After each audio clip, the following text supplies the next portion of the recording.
Se me permitem, julgo que não levarão a mal que fale em encerrar este encontro, enquanto a nossa ilustre mesa ainda aqui está connosco.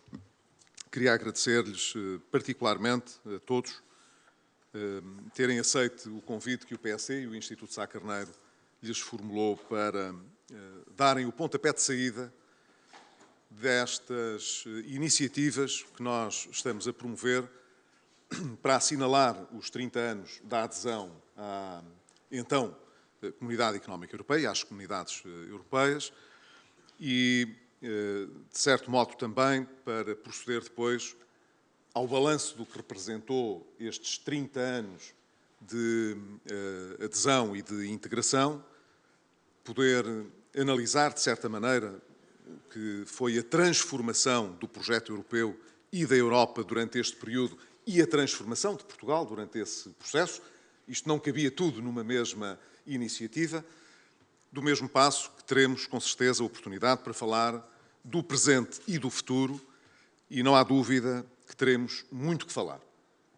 Mas parecia-me impossível de falhar, e felizmente não falhamos, conseguir reunir aqui aqueles que foram protagonistas muito diretos da adesão de Portugal há 30 anos atrás, e ter a oportunidade de os ouvir era também uma oportunidade para perceber o que era a Europa a que aderimos há 30 anos atrás, que não tem nada a ver com a Europa que temos hoje, e o que é que, no Portugal de há 30 anos, significava a oportunidade da integração europeia.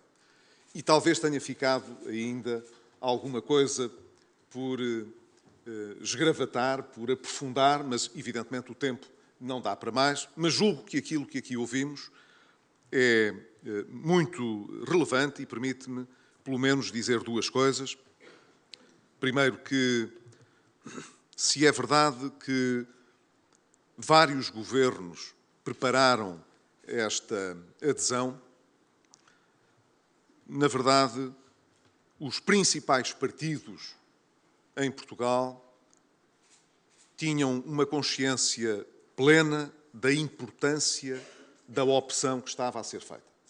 Podem não a ter formulado desde logo de forma explícita, mas conforme de resto aqui foi recordado, o programa do então PPD era muito claro quando referia à opção europeia, por exemplo. Claro que isso não chega para, a partir do governo, colocar a questão. E o PSD, na prática, chega ao governo em 1979. E antes disso, o processo de integração já estava em marcha, mas não esteve em marcha sem um apoio grande de todos aqueles que eram os líderes partidários da época, uns achando que não se podia perder esse comboio, outros achando que ele era importantíssimo. Mas, na verdade, existiu sempre, entre os principais partidos portugueses, um grande consenso quanto a esse processo que se desenvolveu até 1985, quando se fechou plenamente a negociação e se assinou o Tratado de Adesão. Mas a Europa dessa época era muito diferente, ainda vivíamos com o Muro de Berlim, ainda estávamos na Guerra Fria, a Europa tinha sofrido o seu alargamento, não havia assim tantos anos, poucos anos antes com a Grécia, poucos anos antes ainda com o Reino Unido e com, na altura, ora, tínhamos o Benelux mais os fundadores, portanto, a Itália, a França e a Alemanha. Viemos a ter depois o Reino Unido e a Irlanda. Tivemos depois a Dinamarca. Tem razão, a Irlanda foi bastante mais tarde, com a Dinamarca, e depois a Grécia, Portugal e Espanha. E isto fez o lote de 12 países que, na altura em que entramos, portanto, era a Comunidade Económica Europeia. Hoje somos 28. E a realidade política europeia é inteiramente diversa. Ora, como aqui foi aflorado também ainda há pouco, o próprio contexto global era completamente diferente. a importância que a Europa tinha no mundo dos anos 80 não é a mesma que tem atualmente. E é preciso fazer um esforço de distanciamento para perceber que essa influência hoje é muito menor do que aquela que existia no mundo dos anos 80. E, de certa maneira, eu creio, embora não queira aqui fazer grande análise histórica, não é a função da minha intervenção aqui, mas da mesma maneira que penso que não teríamos tido uma moeda única, nem a União Económica e Monetária, se não tivesse havido a reunificação da Alemanha, me parece que o projeto europeu não teria ganho a dimensão política que ganhou se não fosse a diluição da Europa no mundo global em que estamos a viver. Se não existisse uma aposta decidida neste aprofundamento da Europa, as chamadas velhas potências europeias estariam condenadas à irrelevância global nos próximos 10 ou 15 anos. A questão está em saber, portanto, como é que podemos todos ganhar relevância e importância global a partir da Europa que estamos a construir. Claro que, como aqui também já foi dito, a Europa que vivemos hoje atravessa desafios muito grandes. Eu creio que foram praticamente mencionados todos, com exceção do velho problema do Reino Unido, que, pelo menos desde os anos 70, que se manifesta. Não sei como é que vai acabar esta questão que foi suscitada pelo atual Primeiro-Ministro David Cameron, com o referendo e com a negociação da alteração de tratados, porque praticamente é isso que ele propõe, é que haja uma alteração de tratados. Parece muito difícil conceber que as suas pretensões possam ser satisfeitas com o atual tratado. Como é que isso será resolvido pela União Europeia no seu todo e pelo próprio Reino Unido? E esse é um dos elementos de incerteza que hoje afeta, não tenho dúvida, a União Europeia. Mas temos também o problema das migrações e o problema dos refugiados, que é, depois da chamada crise da dívida soberana, ou a primeira grande crise da União Económica e Monetária e do euro, talvez o problema mais relevante para conseguir ultrapassar a ameaça que paira sobre Schengen e, portanto, sobre a Europa como nós a vemos hoje. E eu tive a oportunidade de dizer justamente ao engenheiro António Guterres, que foi talvez um dos melhores alto comissários das Nações Unidas para os refugiados, que me parecia que não podíamos transformar este problema dos refugiados que vêm da Síria e que vêm do Médio Oriente num problema da Europa, quando é um problema do mundo.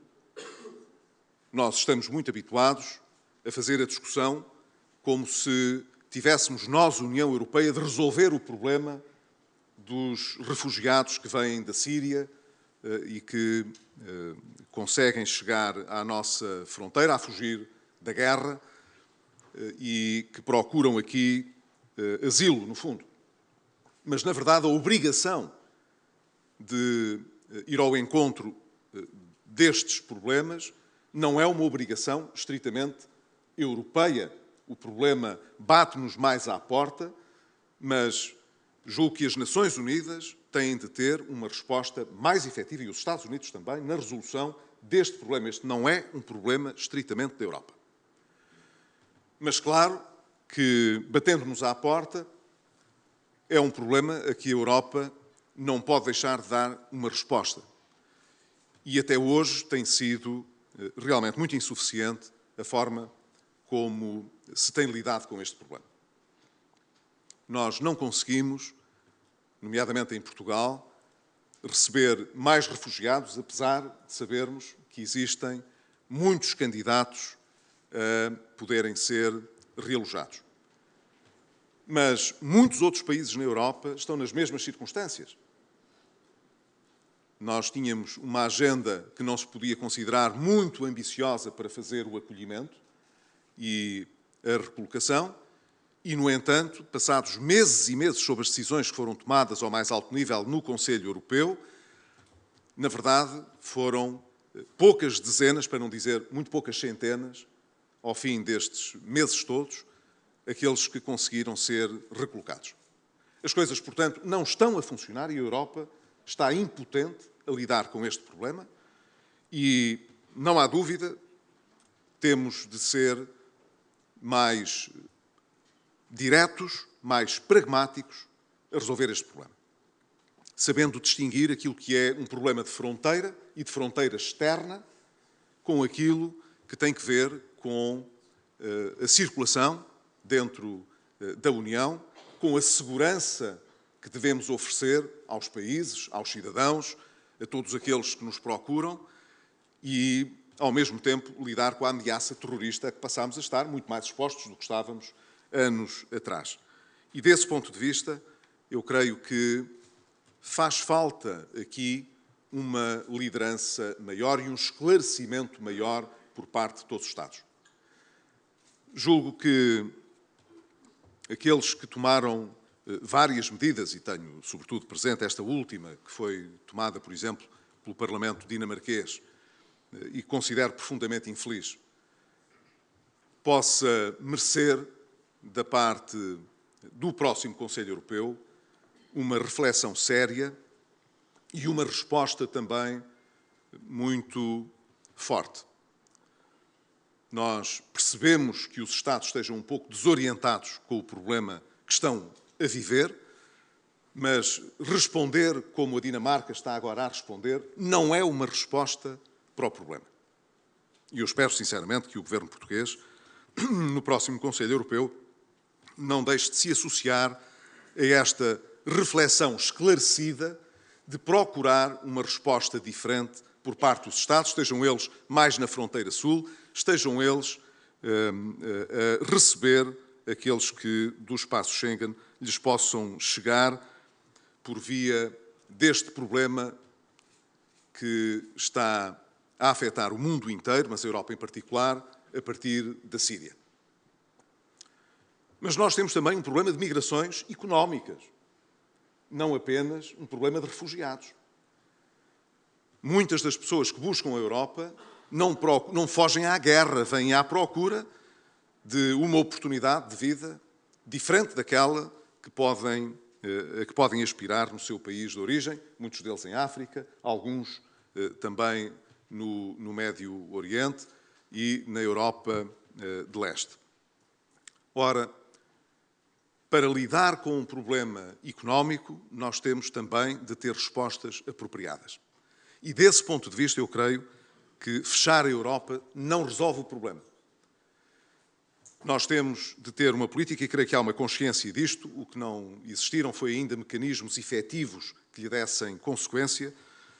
Nós precisamos de investir muito mais em políticas de cooperação, quer na vizinhança sul, pensando no Mediterrâneo e, portanto, no Norte da África e no Médio Oriente, mas também a leste, porque existe ainda, desse ponto de vista, um grau de porosidade muito grande em que a fronteira europeia pode ser atingida por todos aqueles que procuram, de uma forma mais fácil, o acesso a um espaço económico mais desenvolvido. E, desse ponto de vista, creio que também aqui a relação com a Turquia pode ser muito importante, na medida em que a Turquia funciona de forma charneira, quer para o problema que vivemos com os refugiados, com aqueles que fogem da guerra, mas também com aqueles que procuram a Europa por razões económicas. Mas há um terceiro risco que paira sobre a Europa e ao qual eu gostava de referir-me. É o risco do soberanismo e do radicalismo populista. Ambos, tendo conotações ideológicas, às vezes muito diferentes, ameaçam hoje o projeto europeu. A Europa não é seguramente um projeto perfeito. Nunca foi. E a evolução da Europa ao longo de todos estes anos não é indiferente ao interesse de cada Estado, dos Estados que fazem parte do projeto. Mas não há dúvida nenhuma que, se houve sempre imperfeições no edifício institucional europeu ao longo dos anos, houve sempre também, julgo eu, uma grande preocupação por parte de todos os Estados, mas sobretudo daqueles que, sendo fundadores, mantêm, digamos assim, uma relevância política maior na abordagem destes temas, na condução destes temas, uma aposta muito grande em encontrar soluções políticas para resolver as imperfeições. Foi assim, no que respeita à União Económica e Monetária, com a chamada crise das dívidas soberanas. Eu entrei nesse palco quando a procissão já ia no adro, mas ainda há tempo de perceber que precisávamos de encontrar muito mais respostas do que aquelas que tínhamos encontrado até então. Quando, em inícios de 2012, participei num pequeno jantar em Meseberg com a chanceler alemã, o então primeiro-ministro sueco e o chanceler austríaco, chamei a atenção para a importância da união bancária na Europa e da fragmentação financeira que se vivia. E nessa altura, garanto-lhes, praticamente nenhum deles estava sequer sensibilizado para o tema. Era um assunto que ainda não tinha chegado a essa esfera política, o que não quer dizer que não tivesse já outras abordagens noutros planos, mas não tinha chegado ainda à mesa do Conselho Europeu. E não demorou um ano a começar a ser tratado no Conselho Europeu. Ainda hoje não temos uma resposta cabal para o problema da união bancária.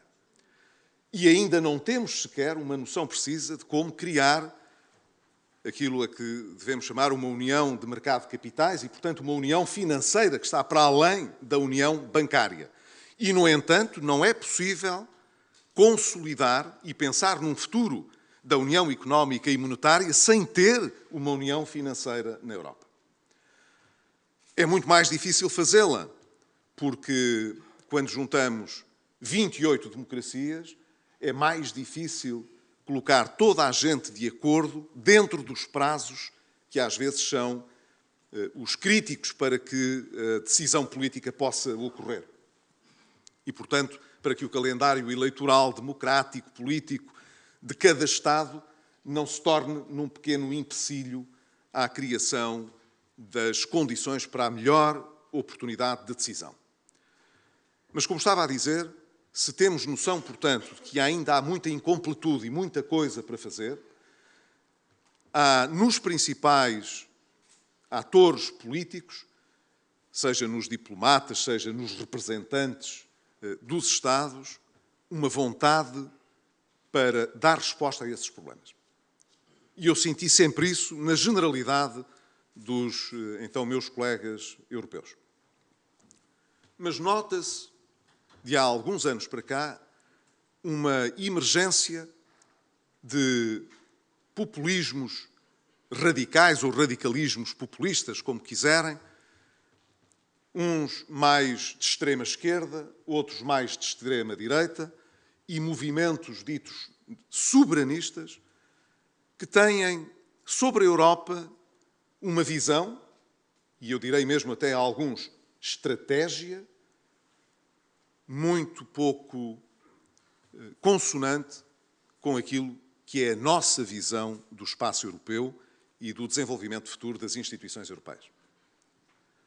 Há, nestes movimentos da Europa, uma visão anti-europeia, como nós vemos a União Europeia hoje. E cujo objetivo é acabar com o euro e acabar com a União Económica e Monetária, portanto, e acabar com a Comissão Europeia e com as instituições europeias como elas hoje existem. E há quem esteja à espera de ter uma alavanca suficiente para poder projetar com mais força esta estratégia. Há quem esteja à espera em Espanha e em Portugal, que os governos, por fragilidade política de conjuntura, dependam do apoio desses radicalismos populistas para servirem essa estratégia, que é a estratégia de acabar com o euro e com as instituições que hoje conhecemos na Europa. Não tenho dúvida que existem, quer nas principais correntes partidárias europeias, nas principais famílias europeias, umas mais conservadoras, outras mais liberais, outras mais socialistas, uma consciência clara desta ameaça. No entanto, quando às vezes olhamos para a situação nacional, quando nos desfocamos do Parlamento Europeu e migramos para a realidade nacional, vemos que começa a crescer uma diferença sensível entre aquilo que é a representação que é feita destes partidos no espaço europeu de representação política europeia parlamentar e aquilo que são os objetivos mais ou menos assumidos pelas lideranças governamentais. Eu, por exemplo, assisti a um exercício que julguei que não seria capaz de acontecer. A Grécia, em novembro, dezembro de 2014, estava apostada em conseguir terminar o seu programa de assistência económica e financeira mais cedo, aproveitando o fim do segundo programa europeu para antecipar o programa do FMI, que duraria ainda durante mais um ano, até, portanto, à primavera deste ano. E, nessa altura, a expectativa era poder, no caso da Grécia, utilizar uma parte do dinheiro que estava destinado aos bancos para substituir as tranches futuras que haveriam de ser recebidas do Fundo Monetário Internacional. Os montantes eram muito parecidos.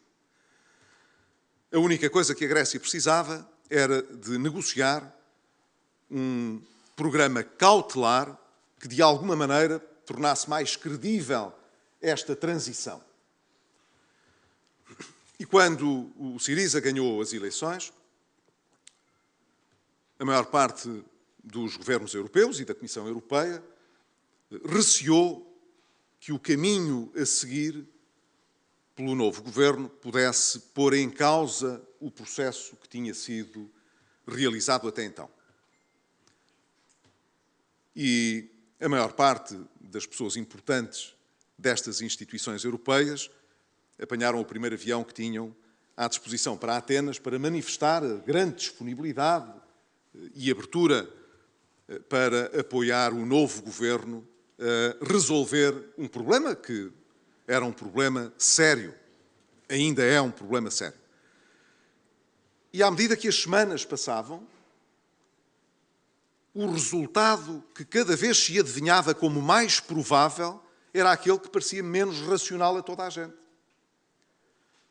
As pessoas perguntavam-se: porquê é que o novo governo está a encaminhar o país para um novo resgate se sai muito mais barato a toda a gente e aos próprios gregos resolver o problema agora? O problema, portanto, acabou como todos se recordam. Com um referendo, com novas eleições, com a vitória, não hegemónica, mas importante, do Syriza, a fazer, na sequência disso, o governo que realizou aquilo que se tinha prometido antes que nunca aconteceria. Um terceiro resgate, de preferência com o Fundo Monetário Internacional, mais caro, com mais austeridade e que, portanto, significa uma penalização muito maior para todos. Para aqueles que tiveram de dar mais dinheiro e para aqueles que não sabem se o irão pagar. Fica muito claro que este caminho foi feito conscientemente. Os responsáveis políticos terão, evidentemente, uma explicação para isto. Talvez a mais óbvia seja a de que era necessário garantir uma solução política no país para lidar com o problema Depois se veria como resolver o problema. Mas todos aqueles que viam o filme de fora estavam a ver um problema muito maior e muito mais difícil de resolver, qualquer que fosse a força política para o lidar no final do processo. E, no entanto, foi aí que acabámos. Eu julgo que este filme, a que eu assisti com alguma incredulidade, não percebendo como é que se estava a deixar conduzir o problema para aquilo que se estava mesmo a ver que ia acontecer e que se devia evitar e não evitou, é um filme que se pode repetir. E que se pode repetir noutros países, e eu direi que há quem deseje que se repita noutros países para que a Europa possa mudar. Não temos, portanto, todos a mesma visão da Europa. E é muito importante que aqueles que partilham valores e princípios sobre a Europa se voltem a entender rápida e claramente sobre o que precisam de fazer para defender essa Europa e opor-se à outra que querem construir. Tenho presente, a propósito, embora da situação política interna espanhola, a que não quero fazer grande alusão, presente uma entrevista que um líder histórico do Partido Socialista Operário Espanhol, Filipe González, que já aqui foi mencionado, deu ao jornal El País desta semana. E Filipe González é que dizia, estou a citá-lo, que lhe parecia mais importante ter um projeto de governo mais do que ter os votos necessários nas Cortes espanholas para o suportar. Filipe González não ignora, evidentemente, que um governo precisa ter apoio parlamentar e, portanto, presumo que o que ele quisesse dizer é que mais importante do que saber se havia deputados suficientes para suportar um governo era saber que governo é que queríamos, é que se quer para a Espanha.